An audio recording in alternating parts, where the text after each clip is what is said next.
ইংরেজি মাত্র 20টা টপিক পারলেই ঢাকা বিশ্ববিদ্যালয়ে চান্স পাওয়া সম্ভব। এর বাইরে তোমার কোনো কিছু না পড়লেও হবে, না জানলেও হবে। অর্থাৎ ঢাকা বিশ্ববিদ্যালয়ে এই 20টা টপিকের বাইরে থেকে প্রশ্ন কখনই আসে না। মনে রাখবা, ইংরেজিতে পাস নিশ্চিত, তো ঢাকা বিশ্ববিদ্যালয়ে চান্স নিশ্চিত। এবং আজকের এই ভিডিওতে তোমাদেরকে আমি ইংরেজির জন্য যা যা পড়তে হবে তার একটা পূর্ণাঙ্গ গাইডলাইন দেওয়ার চেষ্টা করব। এবং আমাদের যে ডিউ চ্যাম্পিয়ন কোর্সটা রয়েছে, এই কোর্সে তোমাদেরকে এই গাইডলাইনের আলোকে পড়ানো হবে। তাহলে কথা না বলি আমরা মূল ভিডিওতে চলে যাচ্ছি। দেখো, আমাদের যে ইংরেজি প্রিপারেশনটা হবে এটাকে আমরা 3টা পার্টে ভাগ করতে পারি। একটা হচ্ছে গ্রামার পার্ট, আর একটা হচ্ছে মুখস্থ অংশ বা মেমোরাইজিং পার্ট, এবং আরেকটা হচ্ছে প্রথম পত্র। এটা হচ্ছে আমাদের এনসিটিভির যে ইংলিশ ফার্স্ট পেপার যে বইটা রয়েছে সেটা। এখন যারা তোমরা বি ইউনিটে পরীক্ষা দিবা শুধুমাত্র তাদের জন্য এই অংশটা পড়তে হবে। যারা সি ইউনিটে পরীক্ষা দিবা তোমাদের এইটা পড়ার কোনো প্রয়োজন নাই। এবং যারা এ ইউনিটে পরীক্ষা দিবা তোমরা শুধুমাত্র এই প্রথম পত্রের যে ইংরেজি কবিতাগুলো আছে এই কবিতাগুলো পড়ে যাবা, এর বাইরে অন্য কিছু আর তোমাদেরকে পড়তে হবে না। এখন দেখো, আমাদের যে মেমোরাইজিং পার্টটা রয়েছে এটা আমরা মোটামুটি সবাই পড়ে ফেলতে পারবো। যেমন ধরো অ্যাপ্রোপ্রিয়েট প্রিপোজিশন মুখস্থ করা, ইডিয়মস অ্যান্ড ফ্রেজ মুখস্থ করা, ভোকাবুলারি মুখস্থ করা, এটা এক্ষেত্রে আমরা সবাই সমান। এখন আমাদের মূল সমস্যাটা যেখানে হয় সেটা হচ্ছে এই ইংলিশ গ্রামার পার্টটাকে নিয়ে। এখন এই গ্রামার পার্টে তোমাকে সব পড়তে হবে না, সব পড়তে হবে না। গ্রামারের অনেক আইটেম থাকতে পারে। এখন আমরা শুধুমাত্র ওই টপিকগুলো পড়বো যেগুলো থেকে ঢাকা বিশ্ববিদ্যালয়ের প্রশ্ন আসে। এখন কোন কোন টপিকগুলো থেকে ঢাকা বিশ্ববিদ্যালয়ের প্রশ্ন আসে এক নজরে একটু দেখে রাখো। দেখো, এখানে প্রথমে আমাদের রয়েছে বেসিক্স অফ সেন্টেন্স মেকিং।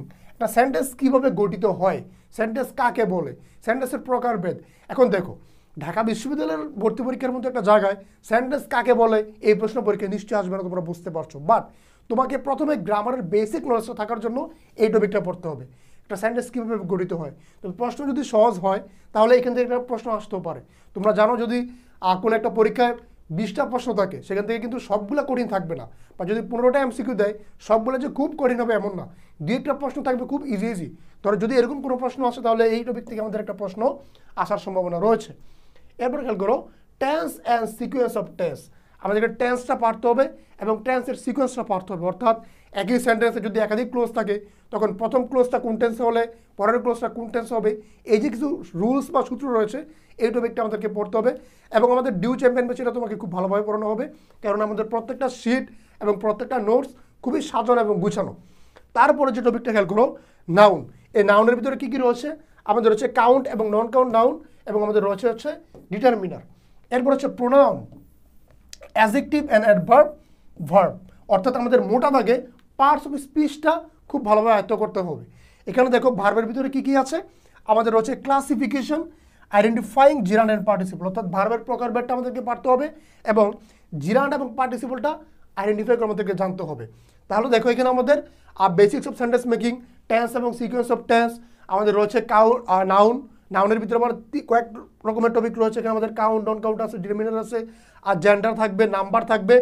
তারপর হচ্ছে প্রোনাউন, অ্যাডজেক্টিভ অ্যান্ড অ্যাডভার্ব, তারপর হচ্ছে ভার্ব। এখন তোমাদের কাছ থেকে আমি জাস্ট 30 সেকেন্ড একটু সময় চেয়ে নিচ্ছি একটা ব্যাপার তোমাদের একটু জানানোর জন্য। তোমরা জানো যে আমাদের যে ডিউ চ্যাম্পিয়ন কোর্স, অর্থাৎ আমরা তোমাদেরকে ঢাকা বিশ্ববিদ্যালয়ে নিয়ে আসার জন্য যে কোর্সটা চালু করেছি, সেই কোর্সে আমরা কোর্স ফি রাখছি মাত্র 2500 টাকা। এবং এখানে তোমরা যারা বিউনিটের শিক্ষার্থী রয়েছো, তোমরা বাংলার 40টা ক্লাস, ইংরেজির 40টা, জিকের 40টা এবং সফট ক্লাস পাবো 10টা, এই মোট 120টা ক্লাস। পাশাপাশি তোমরা পাবো হচ্ছে মডেল টেস্ট, যে মডেল টেস্টের মাধ্যমে তুমি নিজেকে যাচাই করে নিতে পারবে। অর্থাৎ এই যে তোমাকে আমি নাউন পড়ালাম আর ভার্ব পড়ালাম, এই ভার্বটা তুমি বুঝছো কিনা, তুমি ঠিকভাবে আয়ত্ত করতে পারছো কিনা, এটা নিশ্চিত করার জন্য তোমাদের হচ্ছে আমরা এই পরীক্ষাগুলো এখানে নিয়ে থাকবো। তো তোমরা যারা ভর্তি হতে ইচ্ছুক তোমরা হচ্ছে আমাদের এই স্ক্রিন দেওয়া 2টা নাম্বার একটু যোগাযোগ করবা, কিংবা আমাদের যে ফেসবুক পেজটা রয়েছে সেখানে আমাদেরকে কাইন্ডলি একটু ইনবক্স করবা। এবার যারা সিইউটি পরীক্ষা দিবা, অর্থাৎ যারা ব্যবসা শিক্ষার শিক্ষার্থী, তোমাদের জন্য একই কথা প্রযোজ্য।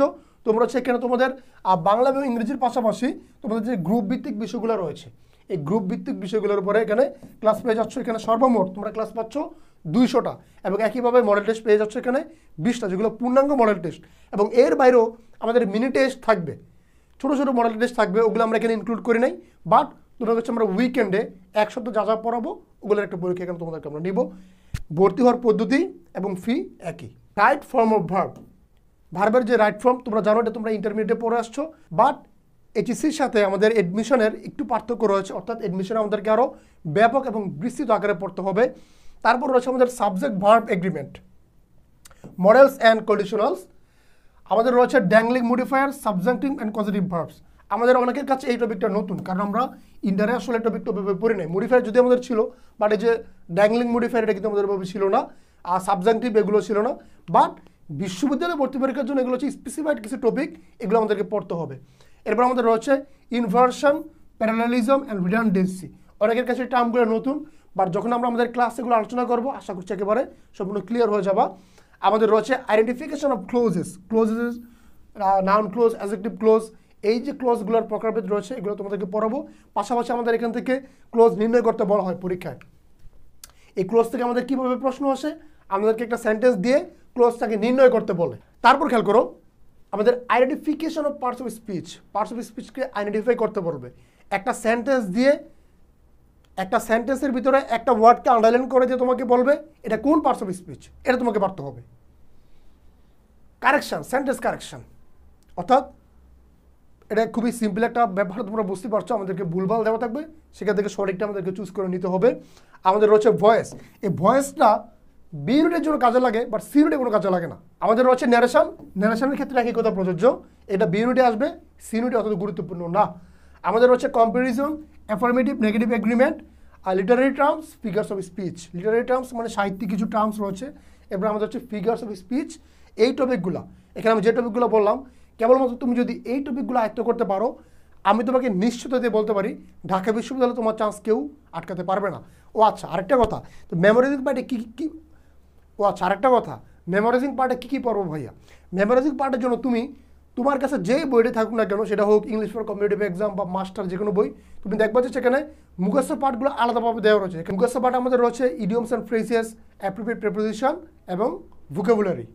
ওকে, আর ফার্স্ট পার্টের জন্য আমরা যে কাজটা করব, আগেই বললাম, যারা বি ইউনিটে রয়েছে আমরা হচ্ছে এখান থেকে এই কবিতাগুলো খুব ভালোভাবে পড়বো, বা গুরুত্বপূর্ণ যে গল্পগুলো রয়েছে এগুলো একটু ভালোভাবে দেখে নিব, এগুলোর যে ভোকাবুলারিগুলো রয়েছে এগুলো দেখবো। ইনশাল্লাহ এভাবে পড়লে আশা করা যায় আমাদের ইংরেজির সাজানো গুছানো সুন্দর একটা প্রিপারেশন নেওয়া সম্ভব।